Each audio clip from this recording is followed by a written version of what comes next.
صلاة وسلاما عليك يا حبيب الله۔ غوث اعظم محمد کا محبوب ہے، غوث اعظم زمانے کا سلطان ہے۔ غوث اعظم محمد کا محبوب ہے، غوث اعظم زمانے کا سلطان ہے، اور غوث اعظم کی ہر جا مچی دھوم ہے، غوث اعظم کا گھر گھر میں فیضان ہے، غوث اعظم کا گھر گھر میں فیضان ہے۔ اس نے چوروں کو دیکھا ولی کر دیا، اس نے چوروں کو دیکھا ولی کر دیا، اور پر خطاؤں کو قطب جلی کر دیا۔ غوث اعظم کی ہے ہر نظر کیمیا، ان کا فرمان خالق کا فرمان ہے، غوث اعظم زمانے کا سلطان ہے۔ اور سارے ولیوں کی گردن جھکائی گئی، سارے ولیوں کی گردن جھکائی گئی، اور مہر ان کے قدم کی لگائی گئی۔ چاہے اوتاد ہو چاہے ابدال ہو، میرے غوث جلی کا مدح خوان ہے، غوث اعظم زمانے کا سلطان ہے۔ اور سنیو یاد ان کی مناتے رہو، سنیو یاد ان کی مناتے رہو، اور نعرہ یا غوث اعظم لگاتے رہو، نعرہ یا غوث اعظم لگاتے رہو۔ اسم اعظم ہے یہ، اسم اعظم ہے یہ، اور یہی لا حول ہے، جس کو سن کر کے جل جاتا شیطان ہے، غوث اعظم زمانے کا سلطان ہے۔ غوث اعظم ولیوں کا سرتاج ہے، غوث اعظم ولیوں کا سرتاج ہے، ہر جگہ ہر گھڑی آپ کا راج ہے، ہر جگہ ہر گھڑی آپ کا راج ہے، اور ان کے ہاتھوں میں صائم ہم سب کی لاج ہے، ان کے ہاتھوں میں صائم ہم سب کی لاج ہے، جو مریدوں کا ہر دم نگہبان ہے، غوث اعظم زمانے کا سلطان ہے۔ غوث اعظم محمد کا محبوب ہے، غوث اعظم زمانے کا سلطان ہے، اور غوث اعظم کی ہر جا مچی دھوم ہے، غوث اعظم کا گھر گھر میں فیضان ہے۔ لائق تعظیم و تکریم، واجب الاحترام، گرامی قدر، ذی وقار علماء اعظام، محترم و مکرم سامعین کرام، عزت مآب خواتین اسلام، اللہ تبارک و تعالیٰ کا احسان، فضل اور کرم کہ اس نے ہمیں یہ توفیق رفیق عطا فرمائی کہ آج ہم اور آپ اس بابرکت محفل میں محبوب سبحانی، قطب ربانی، شہباز لامکانی، ابو محمد الشیخ عبد القادر جیلانی، پیران پیر دستگیر روشن ضمیر رضی اللہ تعالیٰ عنہ کی بارگاہ میں اپنی عقیدتوں اور محبتوں کے نذرانے اور خراج پیش کرنے کے لیے حاضر ہوئے۔ اللہ تبارک و تعالیٰ اپنے حبیب کے صدقے میں ہم سب کی حاضری کو قبول فرمائے، اور اس ذکر خیر کو اللہ تعالیٰ ہم سب کے لیے اور تمام مومنین مومنات مسلمین مسلمات کے لیے دونوں جہان کی سعادت مندی، نیک بختی اور نجات کا ذریعہ اور سبب بنائے۔ ابھی آپ حضرات تو خیر واقف ہیں، لیکن میں نے ابھی جب یہ بات سنی کہ اسی جگہ پر 11ویں شریف کے بابرکت 11 جلسے ہو چکے ہیں، الحمدللہ میں دل کی گہرائیوں سے آپ تمام سامعین کو اور ان 11 جلسوں کا انتظام کرنے والوں کو، اور اس میں دامے درمے قدم سخن تعاون کرنے والوں کو دل کی گہرائیوں سے مبارکبادی پیش کر۔ اللہ تعالی ہماری ان ساری کاوشوں کو قبول فرمائے۔ اور آج کی یہ بزم بھی اسی سلسلے کی ایک کڑی ہے جسے ایک بار پھر سجایا گیا ہے، سبحان اللہ۔ اور 11ویں شریف کے بعد پھر 11ویں کا جلسہ سجانا یہ اور قابل مبارکباد ہے۔ اللہ اور توفیق عطا فرمائے۔ یہ صاحب ذریعہ ہے برکتیں حاصل کرنے کا اور اللہ تبارک و تعالیٰ کی رحمتوں کا مستحق ہونے کا جو رب نے ہمیں عطا فرمایا۔ تو جب میں نے یہ سنا کہ 11 تقریریں یہاں ہو چکی ہیں تو ظاہر بات ہے غوث اعظم کا بچپن اور آپ کی جوانی اور پھر آپ کی خدمات، کرامات، نہ معلوم کیا کیا بیان ہوا ہوگا، کیونکہ جب 11 جلسے ہوئے ہیں تو ظاہر بات ہے ان 11 جلسوں میں کرامتیں بھی بیان ہوئی ہوں گی، آپ کا علمی مقام جو ہے اس کا بھی ذکر ہوا ہوگا، بہت کچھ آپ نے سنا، اللہ اسے یاد رکھنے کی توفیق دی۔ تو جب یہ میں نے سنا تو میں نے سوچا کہ کرامات کا تو بیان ہو چکا، میں مختصر سے وقت میں آپ کے کمال کا ذکر کر دوں، اور اس کمال کا ذکر کرنے کے پیچھے میرا مقصد صرف ایک ہے کہ ہم کوشش کریں گے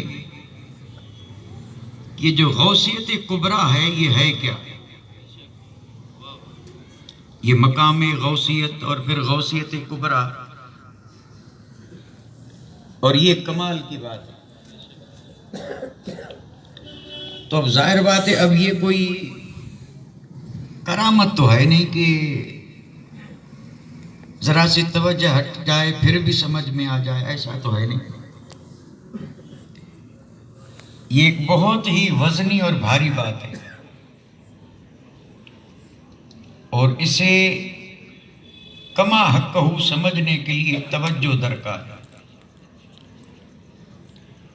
اس کو نام آپ چاہے جو دے دیں، غوث اعظم کی شان، غوث اعظم کا مقام، غوث اعظم کا مرتبہ، جو بھی نام آپ چاہیں دے دیں، عنوان میرا یہی رہے گا۔ لیکن بلا تمہید میں اسی عنوان سے اپنی گفتگو شروع کر رہا ہوں۔ حکومت کا لفظ جو ہے نا، حکومت،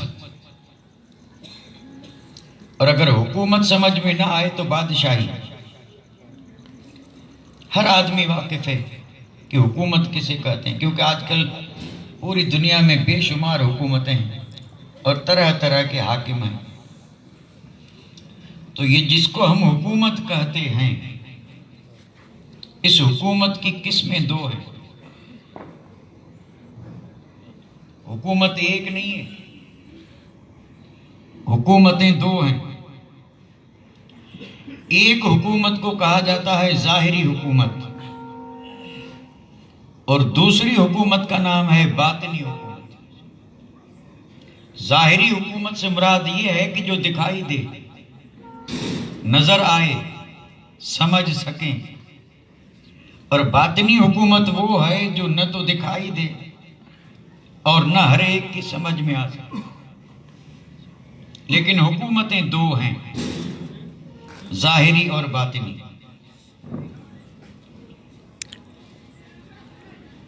اس میں ذرہ بھر بھی شک کی گنجائش نہیں ہے۔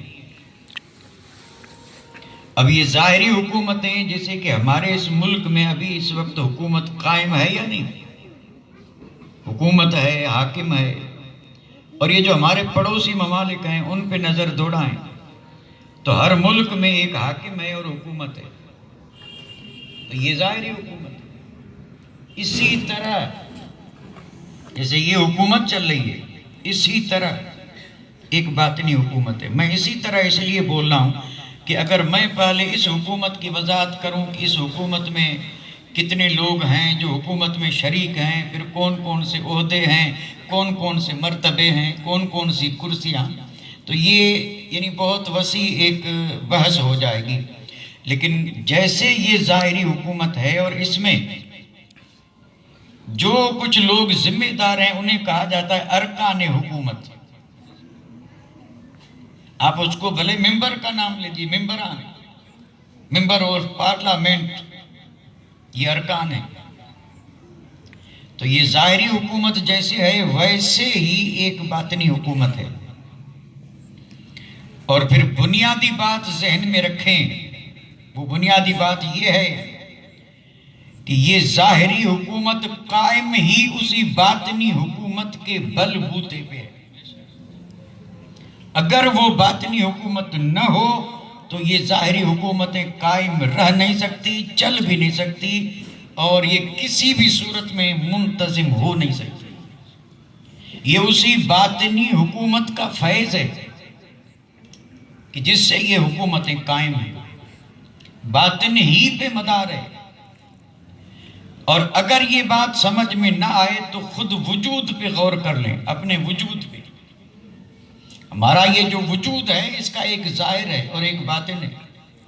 ظاہر جیسے یہ 2 آنکھیں، 2 کان، 2 ہاتھ، 2 پیر، یہ سارا سراپا یہ ظاہر ہے.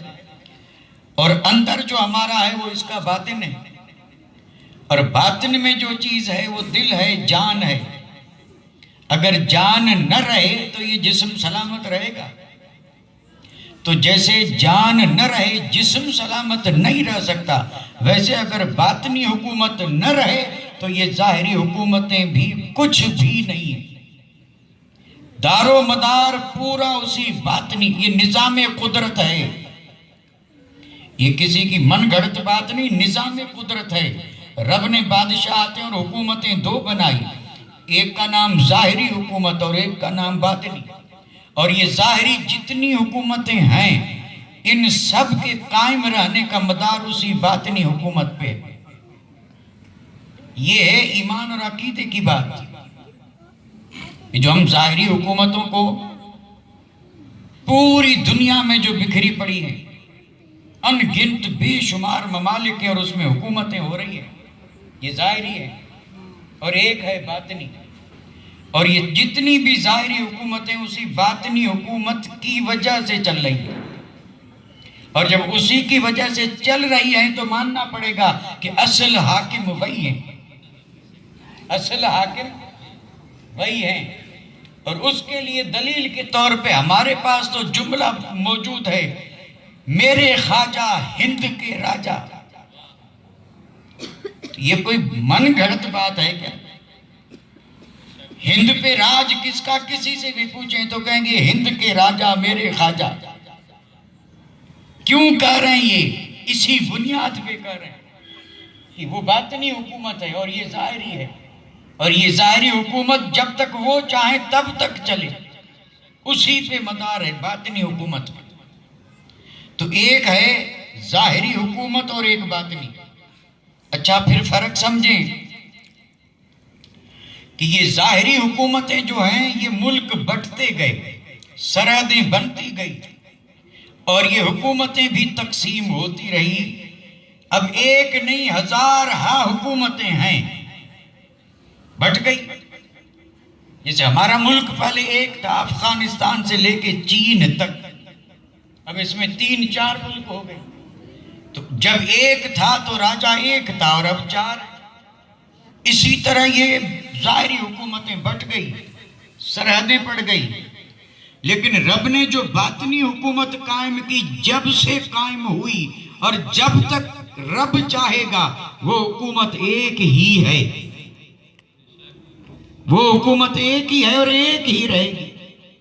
اور اس باطنی حکومت کا راجہ بھی ہر دور میں ایک ہی رہتا ہے. اس باطنی حکومت کا شہنشاہ بھی ہر دور میں ایک ہی رہتا ہے. یہ چاہے جتنی تقسیم ہو، بٹتی رہیں، ملک بنتے رہیں، راجہ بدلتے رہیں، اور جتنا زیادہ ہو یہ بادشاہوں کی تعداد بڑھتی رہے، ظاہری حکومتیں زیادہ ہو سکتی ہیں لیکن باطنی حکومت ایک ہے. اور ایک رہے گی، جس پہ ساری حکومتوں کا مدار ہے۔ اور پھر اللہ تبارک و تعالیٰ نے، یہ رب کی قدرت ہے، نظام قدرت ہے، یہ ظاہری حکومت اللہ تبارک و تعالیٰ جسے چاہے اسے دے دیتا ہے۔ یہ قابل غور بات ہے۔ میں جو بات کر رہا ہوں آپ ذرا میرا ساتھ دیتے چلیں، سست نہ بنے۔ اور ایک بات عرض کر دوں، میں ہر جگہ پہ ایسی باتیں نہیں کیا کرتا۔ جہاں مجھے ایسا لگتا ہے کہ لوگ میری بات سنیں گے میں وہیں، اور اگر میں چاہوں تو الحمدللہ 2 کرامتوں سے گھنٹہ کر دوں، گھنٹہ 2 کرامتوں میں ہو جائے۔ اور کرامتیں جتنی میرے غوث اعظم کی ہیں، دنیا میں کسی بھی ولی کی اتنی کرامتیں نہیں، اتنی اور عظیم الشان کرامتیں۔ لیکن کرامت کو چھوڑ کر کے میں نے رخ لیا ہے کمال کا، تو ذرا توجہ دیں، یہ معلومات والی بات ہے، معلومات والی بات ہے۔ اس سے ہماری معلومات میں اضافہ ہوگا، اور اگر کہیں پھنسیں گے، اگر یاد ہوگا تو جواب بھی دیں گے انشاءاللہ، ہم خود جواب دے سکیں گے۔ یہ جو کچھ میں عرض کر رہا ہوں یہ تمہید ہے وہی شان ولایت کی اور مقام غوث اعظم کی۔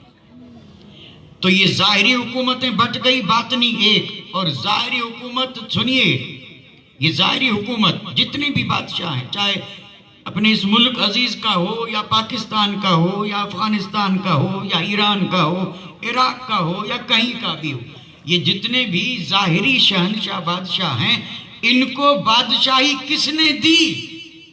آپ بتائیں۔ اس وقت بادشاہتیں جو ہیں نا، وہ ہم یہی سمجھتے ہیں کہ الیکشن ہوئے، لوگوں نے ووٹ دیے اور بادشاہ بنا۔ غلط ہے، یہ صرف ایک ظاہری سبب ہے۔ حکومت انسان نہیں دیتے، حکومت رب دیتا ہے۔ اور حکومت بھی رعیت نہیں چھینتی، حکومت بھی رب چھینتا ہے۔ اور یہ کسی عالم کا فیصلہ نہیں ہے، قرآن مجید کا فیصلہ ہے۔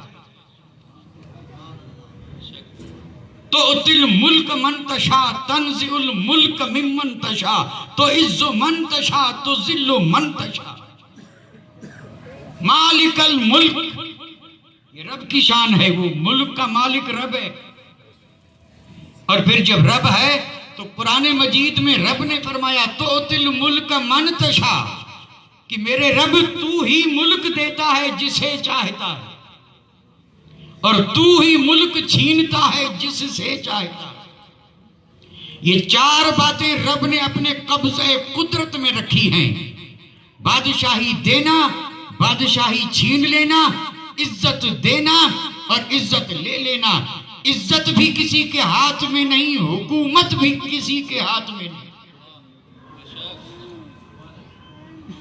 اور حقیقت ہے، آپ بھی خود غور کریں کہ اگر عزت دینا اور کسی کو ذلیل کرنا انسان کے ہاتھ میں ہوتا تو زمین پر کوئی عزت والا نظر ہی نہ آتا۔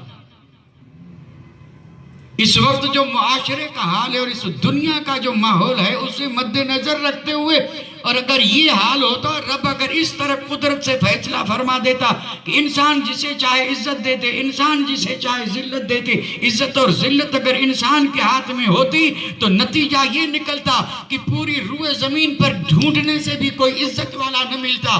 عزتوں کو لوگ برداشت کہاں کرتے ہیں؟ حسد کی آگ جلی ہوئی ہے، ذرا سا بھی کوئی عزت والا ہوا تو اسے پست کرنے، گرانے کے لیے ہزاروں میدان میں آ جاتے۔ یہ اتنا اونچا کیسے ہو گیا؟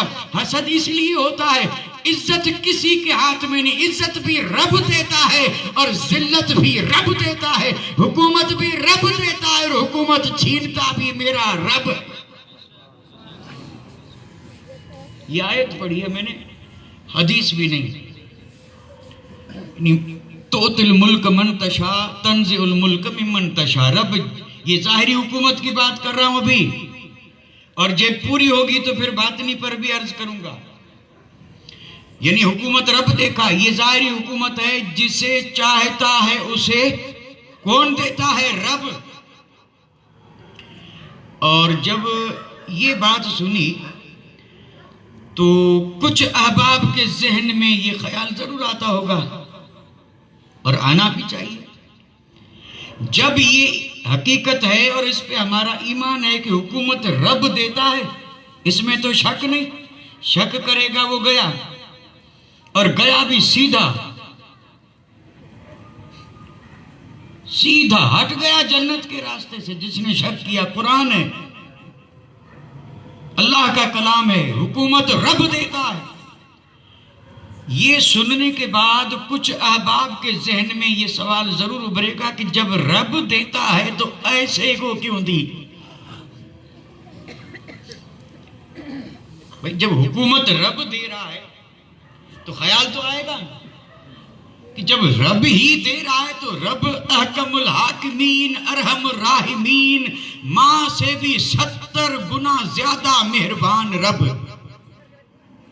رب کی مہربانی کے آگے دنیا والوں کی مہربانی ہیچ ہے، کچھ بھی نہیں، اتنا مہربان رب۔ اور حکومت بھی رب دے رہا ہے، ایسوں کو کیوں دی؟ ایسوں سے آپ سمجھے؟ الحمدللہ، اللہ کرے ایسی سمجھ رہے۔ یعنی جب رب دے رہا ہے تو ایسے کو کیوں دی؟ کیا کوئی عادل نہیں تھا؟ کیا کوئی لکھا پڑھا نہیں تھا؟ کیا کوئی عقل مند نہیں تھا؟ کیا کوئی انسانیت کے زیور سے آراستہ نہیں تھا کہ ایسوں کو دے دی؟ اس وقت جو بادشاہ ہیں ان کو نظر میں رکھیں، کیسے لیکن ہیں بادشاہ۔ تب تو بے ذہن میں یہ بات آئے گی کہ ایسوں کو کیوں دی؟ یہ سوال تو دل میں آ جائے گا، لیکن صدیاں پہلے تاجدار مدینہ نے اس کا جواب دے دیا ہے۔ تاجدار مدینہ شفیع المذنبین غیب دان نبی نے اس سوال کا جواب دے دیا ہے کہ رب حکومت دیتا ہے۔ اس کو سن کر کے اگر کسی کے دل میں یہ خیال آئے کہ رب نے ایسوں کو حکومت کیوں دی، تو میرے آقا نے فرمایا کیفما تکونون یولا علیکم، فرمایا تم جیسے رہو گے رب تمہارا بادشاہ بھی ویسا ہی بنائے گا۔ وہ قرآن کا یہ حدیث ہے۔ جب یہ آیا نا ایسا کیوں، تو ایسا کیوں پہ بعد میں، پہلے تو ایسا کیوں؟ اور اگر سمجھ میں بات نہ آئی ہو تو ذرا آہستہ بول دو۔ اور میں زور سے اس لیے بول رہا ہوں کہ ہوا جو ہے نا وہ میری طرف آ رہی ہے، آپ کی پیٹھ ہے اور میں رخ کیے بیٹھا ہوں۔ مجھے ایک ساتھ 2 کام کرنے پڑے، مقابلہ ہو رہا ہے، سردی کا مقابلہ میں کر رہا ہوں۔ اور اگر مجھ سے ہمدردی ہوتی تو میرا رخ ادھر کر کے آپ ایسے بیٹھتے تو دیکھتے مزہ آ جاتا۔ آپ نے پیٹھ دکھائی اور سینہ میرا سامنے کر دیا، تو اس لیے ذرا زور سے بول رہا ہوں کہ ذرا گرمی ہو، لیکن چونکہ بات ایسی ہے کہ سمجھانا پڑتا ہے۔ میرے آقا نے فرمایا تم جیسے رہو گے نا بادشاہ ویسا ہی، اگر تم نیک تو بادشاہ، اگر تم عادل تو بادشاہ، اگر تم پرہیزگار تو بادشاہ۔ یہ حدیث پاک ہے، کیفما تکون، جیسے تم ویسا بادشاہ۔ اور یہ کوئی آج کی بات نہیں ہے صاحب، اس کو ہم اپنی زبان میں بھی اکثر بولتے ہیں، اور اس کو دونوں طرف سے بول سکتے ہیں۔ یہ بھی بولتے ہیں جیسی پرجا ویسا راجا، اور یہ بھی بولتے ہیں کہ بھئی کیا کریں، جیسا راجا ویسی پرجا، جیسے کو تیسا۔ ادھر سے دیکھیں یا ادھر سے دیکھیں، راجا ویسی پرجا یا پرجا ویسا راجا، ادھر سے دیکھیں ادھر سے دیکھیں، دونوں برابر، دونوں برابر۔ اور اس کا نتیجہ میں نے عرض کر دیا، جیسے کو تیسا۔ حالانکہ نہیں کہنا چاہیے، لیکن سمجھانے کے لیے کچھ جملے بولنے پڑتے ہیں۔ یہ کہاوت ہے یا نہیں؟ اور کہاوتیں چاہے جس زبان کی ہوں، جنہوں نے ان کہاوتوں کو کہا ہے وہ بڑے عقل مند تھے۔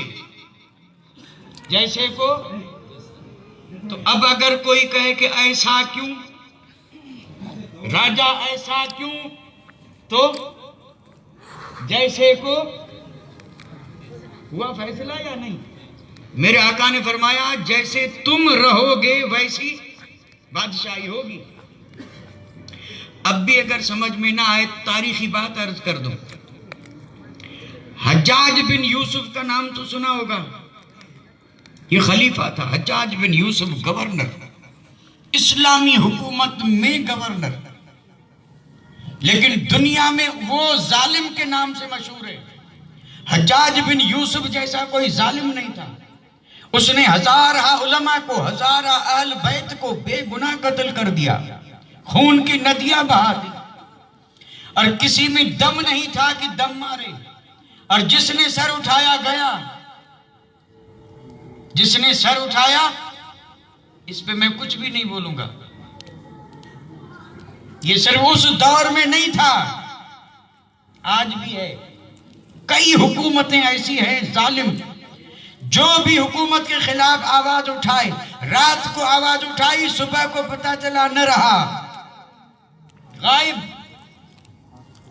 یعنی حجاج بن یوسف اتنا ظالم، کسی میں حق بات کہنے کی جرت نہیں تھی، کیونکہ جو حق کہے وہ قتل، جو حق بولے قتل۔ اب لوگوں نے حق کہنا بھی چھوڑ دیا، کئی قتل ہوئے، چھوڑ دیا۔ حجاج کا دربار لگا تھا، اور اس وقت دربار کوئی اس طرح پارلیمنٹ میں بند تھوڑے ہوتے، کھلے دربار لگے۔ حجاج کا دربار لگا تھا، ایک دیوانے کا گزر ہوا، سبحان اللہ، دیوانہ۔ یہ وہ دیوانہ نہیں جسے ہم سمجھتے ہیں، یہ میرے نبی کا دیوانہ۔ اور جو ہوتا ہے نبی کا دیوانہ، وہ دنیا میں سب سے بڑا فرزانہ۔ فرزانے کا معنی ہی نہیں سمجھیں گے اب، لفظ بولے جاتے ہیں، بڑے مشہور ہیں، اور زیادہ تر اسٹیجوں پہ اسے استعمال کیا جاتا ہے، دیوانہ، فرزانہ۔ سارے عقل مندوں سے بڑھ کر کے جو عقل مند ہو وہی فرزانہ ہے۔ دنیا بھر کے عقل مند جمع کریں، اس میں جو سب سے زیادہ عقل مند وہی فرزانہ ہے۔ تو دیوانہ یعنی دنیا میں جو پاگل ہیں وہ سب سے زیادہ کم عقل اور عقل ہے ہی نہیں، لیکن جو میرے نبی کا دیوانہ ہے وہ دنیا کے سارے عاقلوں میں سب سے زیادہ عاقل ہے۔ اس لیے کہا گیا نبی کا ہر دیوانہ فرزانہ ہے۔ حالانکہ نظر دیوانہ ہی آتا ہے، بال بکھرے ہیں، نہ لباس کی پرواہ ہے، نہ بھوک نہ پیاس، کچھ نہیں، کبھی کہاں کبھی کہاں، اور بس اس کو دنیا سے کوئی تعلق ہی نہیں، دنیا دیکھے تو کہ پاگل ہو گیا ہے، دیوانہ ہے۔ اور مومن کو ہونا ہی ایسا چاہیے کہ دنیا دیوانہ کہے اور رب کی بارگاہ میں فرزانہ لکھا جائے۔ تو دیوانہ گزرا حجاج کا دربار، کچھ دیر سوچا، سوچ کر کے آیا دربار میں، بھرے دربار میں اس نے آ کر کے کہا حجاج ہوش کی دوا کر، ذرا اتنا تو سوچ جس کرسی پہ بیٹھا یہ کرسی کس کی ہے؟ اس کرسی کا تو خیال کر، کبھی اسی کرسی پہ فاروق اعظم بیٹھے تھے، اور جن کے عدل سے دنیا آج بھی عدل کا درس لے رہی ہے۔ یہ وہی کرسی ہے جس پہ کبھی یار غار جلوہ فرما تھے، عثمان غنی تھے، مولا علی تھے، حسنین تھے، وہی کرسی ہے، اور اس پہ بیٹھ کے اور اتنا ظلم کر رہا ہے۔ عدل کر عدل۔ حجاج بھی جاہل نہیں تھا، بڑا زبردست عالم تھا۔ بھئی یہ قرآن مجید پر زیر زبر اس نے لگوائی ہے، جو ہمارے لیے آسانی کر گیا۔ عربوں کو اس کی ضرورت نہیں، عربوں کو نقطے کی بھی ضرورت نہیں ہے۔ یہ عربوں پہ ہم یہ ایک نقطہ ہے تو با ہے، دو ہیں تو تا ہے، تین ہیں تو سا ہے، یہ ہمارے لیے، عربوں کے لیے تھوڑے۔ انہیں نقطے کی بھی ضرورت نہیں، الف زبر بے زیر زبر کی بھی انہیں ضرورت نہیں۔ قرآن پر نقطے نہ ہوں پھر بھی وہ پڑھتے تھے، زیر زبر نہیں تھی پھر بھی وہ پڑھتے تھے، کیونکہ مادری زبان تھی ان کی۔ اور یہ سب حجاج نے کام کیا، کتنا بڑا کام کیا، اور حال کیا تھا۔ تو اس دیوانے نے کہا کہ حجاج کیا کر رہا ہے؟ حضرت عمر جیسا بن جان، عدل کر، انصاف کر۔ اس نے تڑپ کر کے کہا کہ اے اللہ کے بندے، مجھے سبق سکھانے آئے ہو؟ مجھے پڑھانے آیا ہے۔ حجاج نے جو جملہ کہا تھا وہ آج بھی کتابوں میں چمک رہا ہے۔ حقیقت میں حجاج نے جملہ یہ بنایا تھا، تبذروا اتعمر لکم، نصیحت کرنے والے پہلے تو ابو ذر غفاری بن جا، میں تیرے لیے عمر بن جاؤں گا۔ حجاج نے کہا آج ابو ذر جیسا کوئی نہیں ہے تب میں ایسا بناؤں، اگر مجھے عمر جیسا بنانا چاہتے ہو تو پہلے تم ابو ذر جیسے بن جاؤ۔ ہم نہ عمر سے واقف ہیں نہ ابو ذر سے واقف ہیں، ہمیں ان کی سیرت سے کیا لینا دینا، ہم صرف نام سن کے اور محبتوں کے دم بھر رہے ہیں۔ اور ہونا تو یہ چاہیے کہ جس سے محبت ہو اس کی سیرت پوری ہمیں یاد ہو۔ غوث اعظم کے نعرے تو خوب لگے، لیکن کبھی اس بات پہ غور بھی کیا تھا کہ غوث اعظم نے پیدا ہوتے ہی روزہ رکھا تھا۔ اکبر یا رسول اللہ۔ تو یہ ہے یعنی حکومت اللہ دیتا ہے جسے چاہے، یہ ظاہری، اور جیسی رعیت ہوتی ہے اللہ ویسا ہی ان پہ کیونکہ دوسرا تو اس میں کیا کرے گا، جیسی رعیت ہے ویسا ہو تب نہ یہ رعیت، پھر بھی ایسوں سے بھی رعیت نہیں ہو رہی ہے، یعنی کیف ما تکونون، جیسے تم ویسا۔ تو اب اس پہ کوئی الزام لگائے گا کہ اس نے ایسا کیوں کیا، یہ ایسا کیوں کر رہا ہے، یہ وہ کر رہا ہے، وہ کر رہا ہے، وہ کر رہا ہے۔ ارے بھائی وہ کر رہا ہے وہ تو دکھائی دے رہا ہے، تو کر رہا ہے وہ نظر کیوں نہیں آ رہا؟ تو یہ ظاہری بادشاہتیں رب جسے چاہتا ہے اسے دے دیتا ہے، لیکن باطنی بادشاہی اللہ تعالیٰ نے خاص فرما دیے، خاص، اور وہ خاص اس طرح ہے، ایسا نہیں کہ وہ مومن ہو تو ملے، نمازی ہو تو ملے، غازی ہو تو ملے، حاجی ہو تو ملے، نہیں، باطنی بادشاہی کو رب نے خاص کر لیا ہے ولیوں کے لیے۔ وہ باطنی بادشاہی رب کس کو دیتا ہے؟ صرف ولیوں کو، اولیاء اللہ کو، اور کسی کو نہیں۔ تو پتہ چلا باطنی بادشاہی کے تاجدار ولی ہیں، جس پہ ان ظاہری بادشاہیوں کا کیا ہے، دار و مدار ہے، وہ ولیوں کو رب دیتا ہے اور کسی کو نہیں۔ ظاہری بادشاہی رب چاہے جسے دے دے، لیکن باطنی بادشاہی صرف اللہ تعالیٰ کس کو دیتا ہے؟ ولیوں کو، اور کسی کو نہیں۔ اب تھوڑا سا ایک منظر نامہ پیش کر دوں، جیسے یہ ظاہری بادشاہی ہے، اس میں ایک ہوتا ہے صدر، ایک ہوتا ہے وزیر اعظم، ایک ہوتا ہے وزیر خارجہ، ایک ہوتا ہے وزیر داخلہ، اس طرح یہ بٹے ہوئے ہیں، اور اس میں کئی کرسیاں ہیں، اور ان کرسیوں کو نام دے کر کے جس کو چاہیں دے دیں۔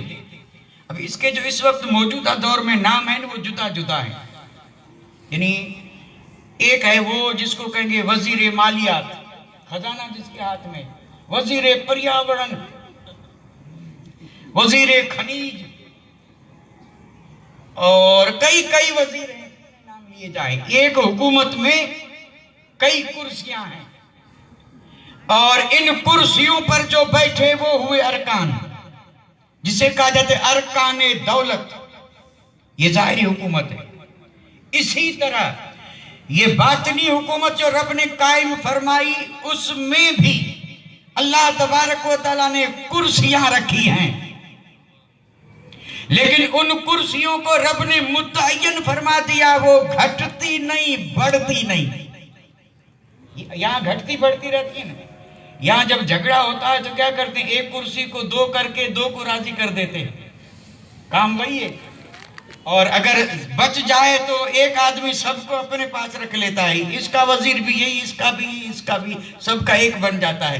تو یہ کرسیاں گھٹتی رہتی ہیں، بڑھتی رہتی ہیں، لیکن باطنی حکومت میں جو رب نے کرسیاں قائم کی اور جو ارکان حکومت ہیں اس میں کمی بیشی نہیں ہوتی۔ جب سے یہ حکومت قائم ہے اس وقت سے لے کے آج تک اور قیامت کی صبح تک باطنی نظام میں حکومت سنبھالنے والے، ان کرسیوں پہ بیٹھنے والے جو ولی ہیں وہ متعین ہیں، نہ کرسیاں کم ہو سکتی ہیں نہ زیادہ۔ اب ذرا غور سے سن لیں، میں اب باطنی حکومت کی ذرا تفصیل کرنے جا رہا ہوں۔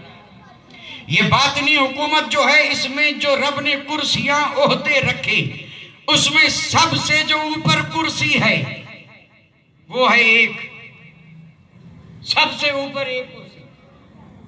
اس کرسی پہ جو بیٹھتا ہے وہی ہے باطنی حکومت کا بادشاہ، اور اسی کا نام ہے غوث۔ اور اس اوپر والی ایک کرسی کے نیچے پھر دو کرسیاں، ان دو کرسیوں پہ اس کے دو امام بیٹھتے ہیں جسے وزیر کہا جائے۔ ان دو کرسیوں کے بعد پھر ہیں چار کرسیاں، ان چار کرسیوں پہ جو ولی بیٹھتے ہیں ان کا نام ہے اوتاد۔ چار کے بعد پھر سات ہیں، ان کا نام ہے بدل، اور سات کے بعد پھر 70 کرسیاں ہیں، ان پر بیٹھنے والوں کو کہتے ہیں ابدال، اور 70 کے بعد 300 کرسیاں ہیں، ان پہ بیٹھنے والے کو کہتے ہیں نقبہ۔ یہ ہیں باطنی حکومت میں تخت پر بیٹھنے والے ولی۔ پھر سے سن لیں، باطنی حکومت ایک، اوپر ایک کرسی، نیچے دو، اس کے نیچے 4، اس کے نیچے 7، اس کے نیچے 70، اس کے نیچے 300۔ یہ ہوئی پارلیمنٹ، یہ ہوئی باطنی نظام کی پارلیمنٹ۔ نام میں نے لے لیا، اور اگر ایک ایک کی تعریف کروں ہو نہیں سکتی۔ ایک ایک کی تعریف سے میری مراد یہ ہے کہ پہلے میں یہ بتاؤں غوث کسے کہتے ہیں، امام کسے کہتے ہیں، 4 وتد کسے کہتے ہیں، 7 بدل کسے کہتے ہیں، 70 ابدال کسے کہتے ہیں، 300 نقبہ کسے کہتے ہیں۔ یہ تو ہیں پارلیمنٹ، اور باقی پھر ہے ولیوں کا دربار، جسے کتابوں میں لکھا ہے پھر عام ولی، پھر سارے ولی، پھر سارے ولی۔ یہ جو نظام ہے، نظام باطنی، تھوڑی سی جھلک دکھا دوں۔ غوث کو رہنے دیں، امام کو بھی رہنے دیں، اونچا، اونچے سے اونچا مقام ہے۔ اس کے بعد 4 وتد، 4 وتد ولی، نام ان کا وتد۔ ہر وقت 4 ہی ہوتے ہیں، نہ 5 ہو سکتے ہیں نہ 3، ہر وقت 4۔ اور ان کا مرتبہ مقام، ان کا نام ہے وتد۔ اور عربی میں آپ اگر وتد کا معنی تلاش کریں گرامر میں تو وتد کا معنی، یہ وتد بہو وچن ہے اور اس کا ایک وچن ہے، یعنی ایک وچن ہے وتد اور اس کا بہو وچن ہے اوتاد۔ ایک ہو تو وتد اور زیادہ 3 سے زیادہ ہوں تو اوتاد۔ یہ اوتاد ہیں کیونکہ 3 سے زیادہ ہیں، 4 ہیں۔ وتد کا معنی لغت میں ڈھونڈیں، کسی بھی عربی گرامر میں لغت میں ڈھونڈیں گے تو وتد کے نیچے لکھا ہوگا میخ۔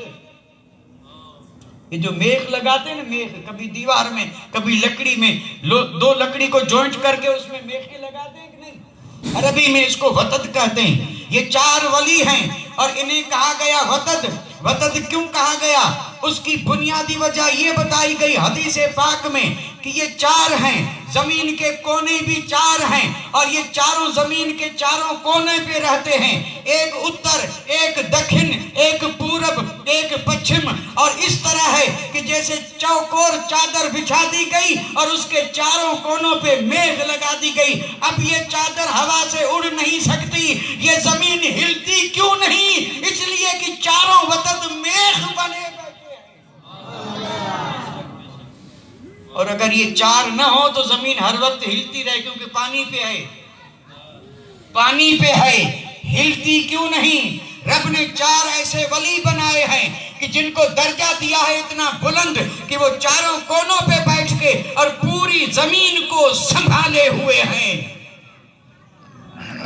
اور اس کے بعد ہیں 7 بدل۔ کھنڈ کتنے ہیں؟ کھنڈ آپ بتائیے مجھے، یہ تو جغرافی کا معاملہ ہے، اور جو دنیاوی تعلیم حاصل کرتے ہیں وہ بھی جانتے ہیں۔ اور اگر کھنڈ سمجھ میں نہ آئے تو جس کو کہتے ہیں بر اعظم، یہ بر اعظم 7 ہیں۔ اس میں سب سے بڑا بر اعظم، سب سے بڑا کھنڈ یہ ہمارا ایشیا، یوروپ سے لے کے اور پھر چین تک، یہ ایشیا ہے، اور اس میں سینکڑوں ملک ہیں، سب ایشیا ہے۔ یہ ایک کھنڈ ہے افریقہ، اور 2 امریکہ، آسٹریلیا، یوروپ، یہ کھنڈ ہیں، اس میں کئی ملک ہیں، اس سے کوئی انکار نہیں کرتا، کوئی 5 کہہ رہا ہے، کوئی 7، لیکن 7 جو ہے یہ مشہور ہے، جس کو 7 اقلیم کہا جاتا ہے، 7 اقلیم، 7 ولایتیں، ایشیا 1 ولایت، امریکہ کی 2 ولایتیں، افریقہ 1 ولایت، اور پھر یوروپ 1 ولایت، آسٹریلیا 1 ولایت، یہ ولایتیں ہیں جس کو اقلیم کہا جاتا ہے، کھنڈ کہا جاتا ہے۔ اور یہ 7 بدل جو ہیں رب نے ان کے ذمے یہ لگایا ہے کہ ان میں سے ہر ایک کھنڈ میں رہے اور پورے کھنڈ کو سنبھالے۔ یہ 7 کھنڈ میں یہ 7 بیٹھے ہیں جسے بدل کہا جاتا ہے، اور اس کے بعد ہیں 70 ابدال، یہ پوری دنیا میں پھیلے ہوئے ہیں، اور اس میں میرے آقا نے خود ارشاد فرمایا، انہی 70 کا آنکڑا تو حدیث میں بھی آیا ہے، میرے آقا نے فرمایا الابدال 40 رجالاً، 40 تو ایک جگہ پہ ہیں، باقی دوسری جگہوں پہ، یہ حدیث پاک موجود ہے، الابدال 40 رجالاً کلہم فی الشام بہم یسقا بہم ینتصر بہم یرد البلا۔ میرے آقا نے فرمایا ابدال 40 ہے جو رہتے ہیں ملک شام میں، انہی 40 کے صدقے میں میہ برستا ہے، انہی 40 کے صدقے میں آفتیں ٹلتی ہے، اور انہی 40 کے وسیلے میں رب مومنوں کی مدد کرتا ہے۔ یہ ہے اصل میں بچانے والے۔ 7 بدل 70 بدلا 300 نقبہ، اور یہ میں نے کہا وہ پارلیمنٹ کا نام میں نے صرف سمجھانے کے لیے کہا تھا۔ یہ ہے باطنی حکومت، اور اس باطنی حکومت کی رب نے شان یہ رکھی ہے، بڑی عجیب و غریب شان ہے۔ اب وہ شان کیا ہے کہ ہیں انسان، حضرت آدم کی اولاد، بالکل عام انسان کی طرح، کوئی فرق نہیں، رہتے بھی انہی انسانوں کے بیچ میں ہیں، کوئی الگ بھی نہیں رہتے، بظاہر کھاتے بھی یہی ہیں، پیتے بھی یہی ہیں، اوڑھتے بھی یہی ہیں، پہنتے بھی یہی ہیں، اٹھتے بھی ہیں، سوتے بھی ہیں، جاگتے بھی ہیں، بیمار بھی ہوتے ہیں، وفات بھی پا جاتے ہیں، سارے عوارضات جو ایک انسان پہ آئے وہ سب ان پہ بھی آتے ہیں۔ تو ظاہر بات ہے جب انسان ہیں تو ایک نہ ایک دن ان کا انتقال ہوگا، ان کو کرسی مل گئی اور انتقال بھی ہوگا، تو جیسے ہی انتقال ہوا اسی وقت کسی دوسرے ولی کو اس کرسی پہ بٹھا دیا جاتا ہے، اسی وقت۔ یہ نہیں کہ الیکشن ہو اور پھر یہ کیا پیٹا چونٹنی کیا بولتے ہیں، پیٹا چونٹنیاں ہوتے ہوتے تو حالت خراب ہو جاتی ہے، لیکن اس نظام میں یہ بات نہیں ہے۔ اللہ کے بندے کا ادھر وصال ہوا، اور کبھی تو ایسا بھی ہوتا ہے دفن بعد میں کرتے ہیں، کسی کو پہلے اس کرسی پہ بٹھا دیتے ہیں۔ کیوں بٹھاتے ہیں؟ تو اس لیے بٹھاتے ہیں اگر ایک پل کے لیے کرسی خالی رہے تو دنیا برباد ہو جائے۔ ایک پل کے لیے وہ کرسی خالی نہیں رہتی۔ آپ نے سنا ہوگا یہ جو تقریریں ہوئی اس میں آپ نے یہ ضرور سنا ہوگا، غوث اعظم اپنے حجرے میں بیٹھے، رات کا وقت ہے، سحر کا وقت، محبوب سبحانی قطب ربانی لو لگی ہے مولا سے، حجرے میں ہیں، دستک ہوئی دروازے پہ، اب پاؤں پھٹنے والی ہے، سحر کا وقت ہے، دروازے پہ دستک ہوئی، اندر ہی سے آپ نے پوچھا کون؟ باہر سے آنے والے نے کہا خضر، تو آپ نے فرمایا خضر مرحبا، ابھی کیسے آئے؟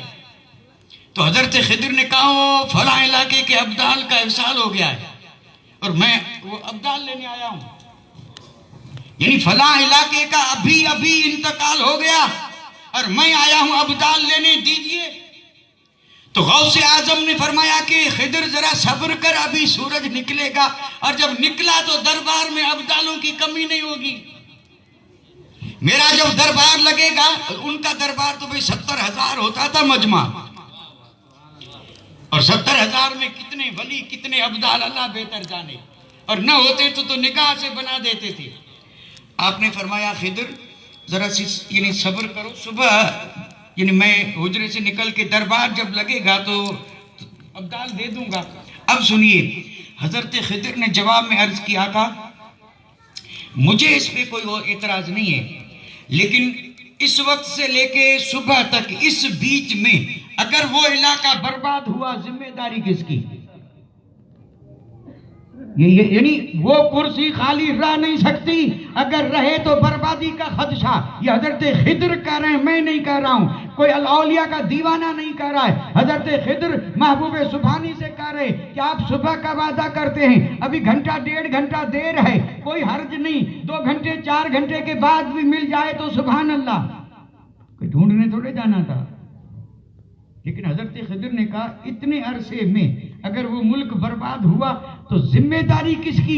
اور جب بات آئی ذمہ داری تو آپ بارہا سن چکے ہیں، چور آیا تھا چوری کرنے اور راستہ نہیں ملا، کونے میں چھپ کر کے بیٹھ گیا تھا۔ بڑی مشہور کرامت ہے جو میں بطور کرامت نہیں، میں صرف دلیل کے طور پہ عرض کر رہا ہوں۔ حضرت خضر نے کہا ابدال چاہیے، کتب چاہیے، اور چور آیا تھا چوری کرنے اور نکل نہ سکا، دروازہ نہ ملا، کانپتے ہوئے کونے میں بیٹھا ہے۔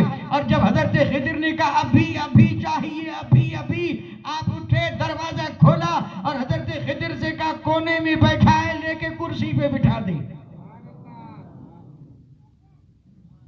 یہ کرامت تو بڑی مشہور ہے یا نہیں؟ چوروں کو کتب بنا رہے ہیں، اسی میں یہ ذکر کر کے بنایا نہیں بنایا؟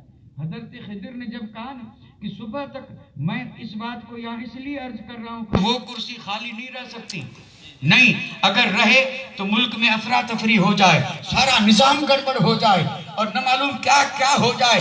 یہ کرسیاں اگر برسوں خالی رہیں کوئی فرق نہیں پڑتا، لیکن وہ کرسی جو باطنی نظام حکومت ہے، جو اولیاء کے پاس ہے، وہ کرسی اگر 1 منٹ کے لیے بھی خالی رہے تو خدشہ ہے کہ تباہی آ جائے۔ اس پر میں یہ بات عرض کر رہا تھا۔ حضرت خضر سے غوث اعظم نے فرمایا کتب بیٹھائے لے جا، اور پھر تو اپنا اپنا انداز ہے، اپنا اپنا انداز ہے۔ حضرت خضر آگے بڑھے اور جا کر کے السلام علیکم ہاتھ پکڑ کے کہا چلو کتب، چلو ابدال۔ وہ تو پہلے ہی کانپ رہا تھا اور اب سمجھ گیا کہ پکڑا گیا۔ حضرت خضر نے کہا اے ابدال چل، تو اس نے کہا کہ مہربانی کر کے آپ مذاق نہ کریں، وہ کوئی اور ہوگا، میں چور ہوں، ذرا کسی دوسرے کونے کو دیکھ لے، وہ میں نہیں ہوں۔ تو حضرت خضر نے فرمایا وہ تو میں بھی جانتا ہوں کہ تو نہیں تھا، لیکن اب ہے۔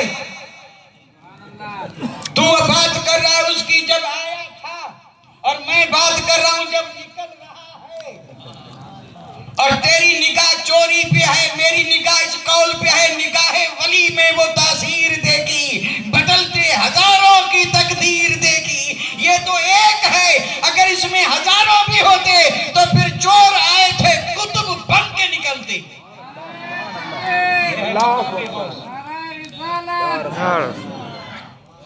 وہ کرسی کبھی خالی نہیں رہتی۔ اب بات سمیٹ رہا ہوں، اور کب تک ہے وقت؟ حضرت 11 بجے تو معاملہ ہو گیا پورا۔ تب تو میں نے بڑی بھول کی ساتھ، تب تو مجھے کرامت ہی سے ذکر کرنا چاہیے تھا، کیونکہ یہ تو ابھی بات شروع ہوئی ہے، ابھی تو یہ ابتدا ہے حقیقت میں۔ اور پھر جب غوث اعظم مقام غوثیت پہ فائز ہوں گے اس وقت کا عالم کیا ہوگا۔ تو یہ ہے باطنی نظام، ایک غوث، اور یہ ریپیٹ اس لیے کر رہا ہوں کہ اللہ کرے یاد ہو جائے، ایک غوث، 2 امام، 4 اوتاد، 7 بدل، 70 ابدال، 300 نقبہ، ہر وقت ان کرسیوں پہ بیٹھے، اسی مقام پہ بیٹھے، اپنی اپنی ذمہ داری نبھا رہے ہیں جو رب نے انہیں سپرد کی ہے۔ ان سارے ظاہری نظاموں کو سنبھال لیں، بادشاہی ان کی ہے، نام چاہے جس کا دے دیں، یہ بنا وہ بنتے رہیں، یہ بنتے رہیں گے، بگڑتے رہیں گے، اس میں کمی بیشی نہیں ہوگی۔ اب سنیے، یہ سب سے اوپر بیٹھا ہے جس کو میں نے کہا غوث، اس کے سر پہ ہوتا ہے غوثیت کبریٰ کا تاج۔ جیسے اس کرسی پہ بیٹھا، اس کے سر پہ جو تاج رکھا گیا اس تاج کا نام ہے غوثیت کبریٰ، اور یہ غوثیت کبریٰ کا تاج سب سے پہلے میرے آقا کے سر پہ سجا۔ غوثیت کبریٰ کا تاج سب سے پہلے میرے اور آپ کے آقا تاجدار مدینہ کے سر پہ، اور جب میرے آقا تھے غوث اعظم، اس وقت دو امام جو تھے وہ کون تھے؟ صدیق اکبر، فاروق اعظم۔ لیکن چونکہ معاملہ ولایت کا ہے اس لیے وہاں دائیں کو فضیلت نہیں، بائیں کو فضیلت ہے۔ دو امام ضرور بنے تھے، ابو بکر دائیں طرف نہیں تھے، ابو بکر بائیں طرف تھے، حضرت عمر دائیں طرف تھے۔ ادھر عمر کی کرسی، ادھر ابو بکر کی کرسی، بیچ میں ہے آمنہ کے لال، سر پہ سجا ہے غوثیت کبریٰ کا تاج۔ اور پھر جب میرے آقا نے بظاہر وصال فرمایا، پردہ فرمایا، اور ہماری آنکھوں سے جب پردہ فرمایا تو یہ ولایت والی کرسی ہوئی خالی، اور اسی کرسی پہ بٹھا دیا میرے آقا نے صدیق اکبر کو۔ اور جب صدیق اکبر اس کرسی پہ بیٹھے تو اب غوثیت کبریٰ کا تاج ابو بکر کے سر پہ ہے، اور زمانے کے سب سے بڑے غور یار غار ہے، سب سے بڑے غوث ابو بکر صدیق ہے۔ اب ذرا ادھر یہ جو میں اشارے کر رہا ہوں اس کو بھی دیکھیں، یہ صرف سمجھانے کے لیے۔ اب صدیق ادھر والا افضل اس لیے کہ دل اس طرف ہے، ابو بکر اس طرف، عمر اس طرف، رضی اللہ تعالی عنہما۔ میرے آقا کا وصال ہوا، صدیق اکبر کو ترقی ملی، صدیق اکبر اس کرسی سے بیٹھے اٹھے اور اوپر والی کرسی پہ بیٹھے، یہ کرسی ہوئی خالی تو حضرت عمر کو اس کرسی پہ بٹھا دیا گیا، یہ ہوئی خالی تو وقت میں تھے عثمان غنی، بٹھا دیا اس کرسی پہ۔ اب کیا ہے؟ اب غوث اعظم ابو بکر صدیق ہیں، اور دو امام کون ہیں؟ دو امام فاروق اعظم، عثمان غنی۔ اور عثمان غنی والی کرسی ہوئی جب خالی تو وہاں 7 بدل میں سے ایک بدل کو بٹھا دیا گیا، اور 7 بدل میں ایک کرسی خالی ہوئی تو 70 ابدال میں سے ایک کو ترقی دے کے اس میں بٹھایا، اور 70 ابدال میں ایک خالی ہوئی تو 300 نقبہ میں سے ایک کو ترقی دے کے اس میں بٹھایا گیا، اور پھر جو 300 میں ایک کرسی خالی ہوئی، اب اس کا تو صاحب حال عجیب ہے، حال عجیب ہے۔ کبھی ایسا بھی ہوتا ہے کہ کسی مومن کو کرسی دی جاتی ہے، اور کبھی کافر کو کلمہ پڑھا کے کرسی پہ بٹھا دیا جاتا ہے۔ یہ تو نصیب کی بات ہے، لیکن کرسی خالی نہیں رہتی۔ اب کون بنا غوث؟ صدیق اکبر اور فاروق اعظم، عثمان غنی وزیر امام ہیں۔ اور پھر جب صدیق اکبر کا وصال ہوا، اس کرسی پہ آئے فاروق اعظم، غوثیت کا تاج فاروق اعظم کے سر پہ، امام کون بنے؟ عثمان غنی، مولا علی۔ اور پھر جب حضرت فاروق اعظم کا وصال ہوا تو کرسی پہ بیٹھے عثمان غنی، اور امام کون بنے؟ مولا علی، امام حسن۔ اور یہ اماموں والی ترتیب چلے آئے حضرت حسن عسکری تک، اشارہ کیے دیتا ہوں۔ یہ اسی طرح یکے بعد دیگر کرسیاں جب خالی ہوئی تو یہ جو ارکان ہیں ان میں سے کسی کو ترقی دی جا رہی ہے، اور وہ 300 ہیں، وہاں تو یہ عدد ختم ہو گیا۔ پھر کسی عام ولی کو، عام مومن کو وہ مرتبہ دے کے اس کو بٹھا، اور یہ بٹھانے والے غوث اعظم ہیں، یہ ذمہ داری ان کی ہے۔ اس پر دلیل دوں لیکن نہیں، وقت نہیں ہے، اور ہو سکتا ہے یہ بھاری بات تھی اور آپ کے ذہن سے بھی نکل گئی ہو، خامخواہ یہ محنت کرنا، لیکن پھر بھی بات آئی ہے تو عرض کر دوں۔ میں نے ایک جملہ بولا تھا، 300 میں ایک کرسی خالی ہوئی، اس کو جب بھرتے ہیں تو کبھی ایسا ہوتا ہے کہ کسی مومن کو وہ مرتبہ دے کے اس کو بٹھا دیتے ہیں، کبھی کافر کو۔ بہجت الاسرار پڑھیں، کتاب بھی ساتھ میں بتا رہا ہوں، حضرت سے پوچھیں، علماء کرام سے پوچھیں کہ کافر کو بٹھا دیا، یہ قسمت کی بات ہے۔ اور یہ ہے کہ جس پہ جا کے نظر پڑ جائے، جنید بغداد کی کتے پہ نظر پڑی، کتوں کا ولی بنا دیا، جدھر وہ کتا جاتا پورے شہر کے کتے اس کے پیچھے، اور جہاں بیٹھ جاتا سب ادب سے بیٹھ جاتے، یہ کتابوں میں لکھا ہے۔ اور ہوا تھا کیا؟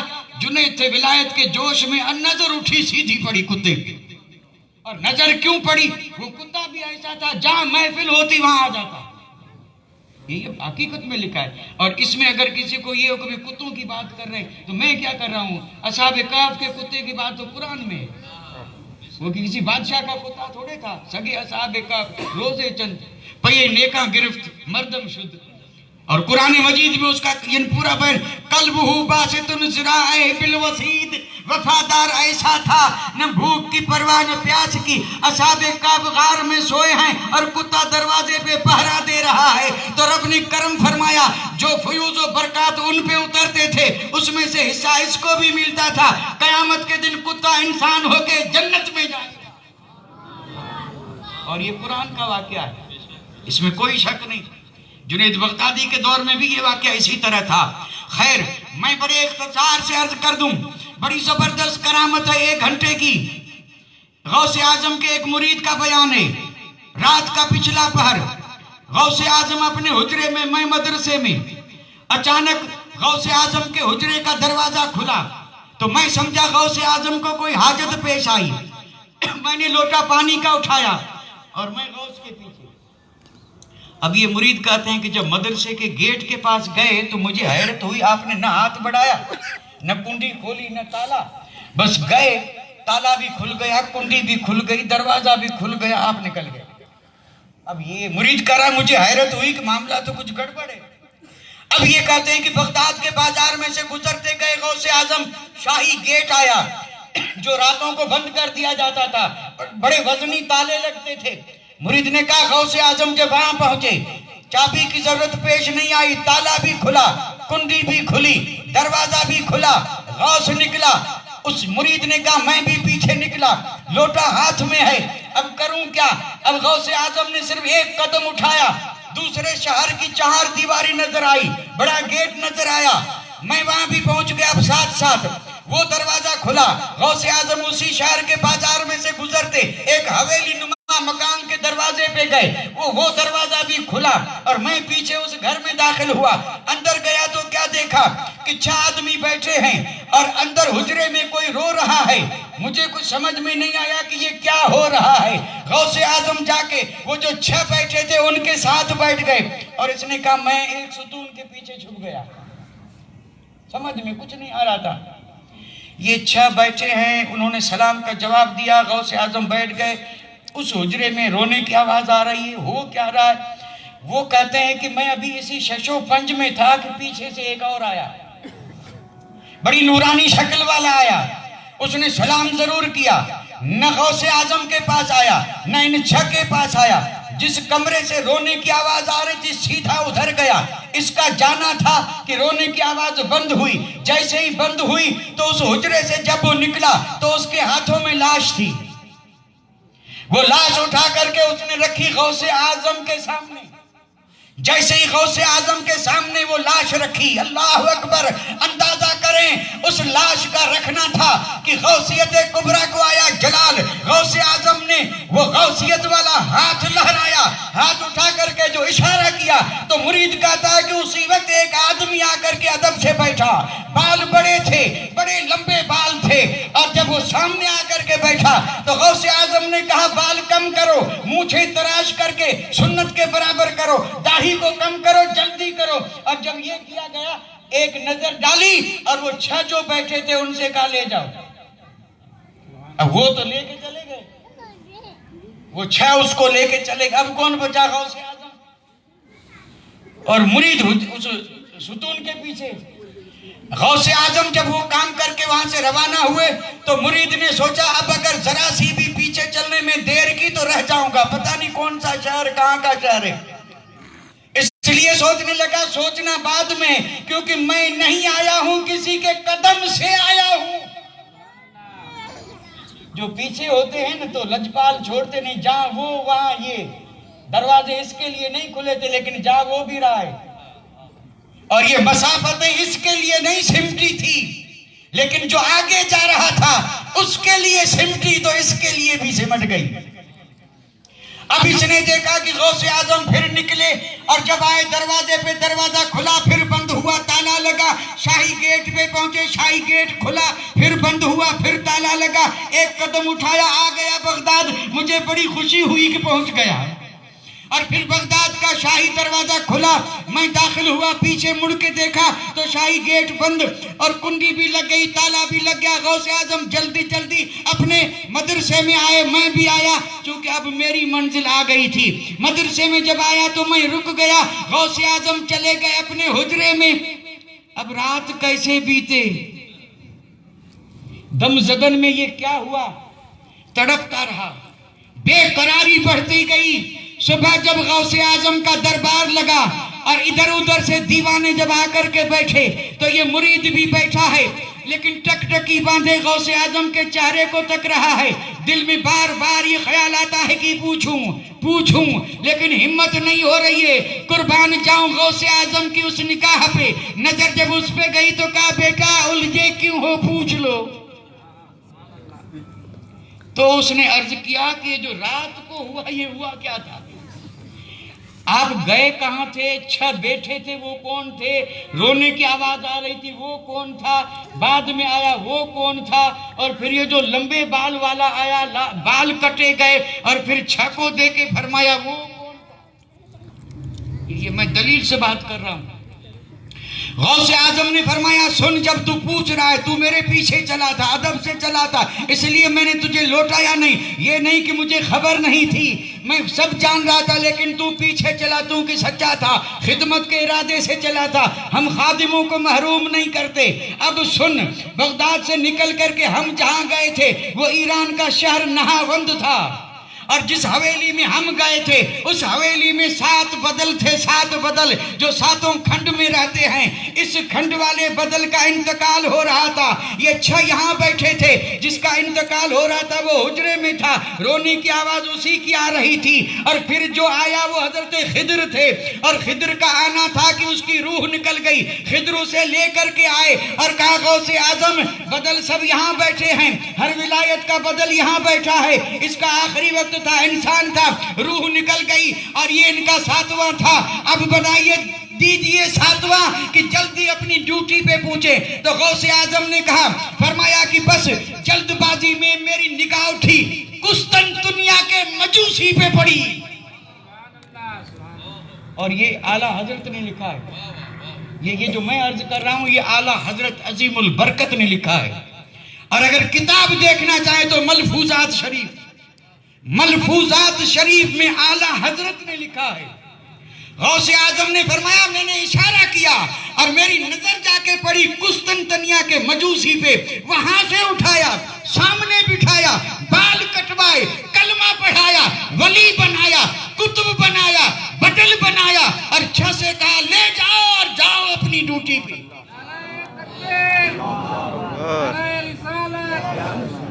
دم زدن میں سارا معاملہ ہو گیا۔ اچھا یہاں بس آخر میں ایک بات، اب باتیں کبھی ہوں گی انشاءاللہ آخر میں۔ یہ 7 کھنڈ ہیں نا، یہ 7 بدل اس کے محافظ تھے، وہاں سے یہاں آئے کیسے؟ بھئی امریکہ والا یہاں کیسے آیا تھا؟ اس نہاوند میں پلین تھے اس وقت یا کوئی اور ذریعہ تھا؟ اس کا انتقال ہوتا، اس کا علم اسے کیسے ہوا؟ امریکہ وہ بھی آ گیا، افریقہ والا بھی آ گیا، یوروپ والا بھی آ گیا، ایشیا والا تو ایشیا میں تو ہو رہا تھا معاملہ۔ اب یہ سارے ابدال وہاں اسی وقت آ گئے، انہیں پتا کیسے چلا روح نکل رہی ہے۔ وہ جو کہتے ہیں کون کب مرے گا، کہاں مرے گا، اللہ ہی جانتا ہے، کوئی نہیں جانتا۔ بے شک اللہ جانتا ہے، لیکن رب جسے چاہے علم دے وہ رب کے بندے بھی جانتے ہیں۔ اور پھر یہ تو خیر سب آ گئے، غوث اعظم بغداد میں تھے، انہیں کیسے پتا چلا کہ روح نکل رہی ہے، بدل بنانا ہے، اور چل کر کے 2 قدم میں نہاوند آ گئے، انہیں کیسے پتا چلا؟ اسی کا نام تو ولایت ہے، اسی کا نام ولایت ہے۔ آنکھیں بندے کی ہوتی ہیں لیکن اس میں دیکھنے کی طاقت بندے کی نہیں، خدا کی ہوتی ہے۔ زبان بندے کی ہوتی ہے لیکن بولنے کی طاقت بندے کی نہیں، خدا کی ہوتی ہے۔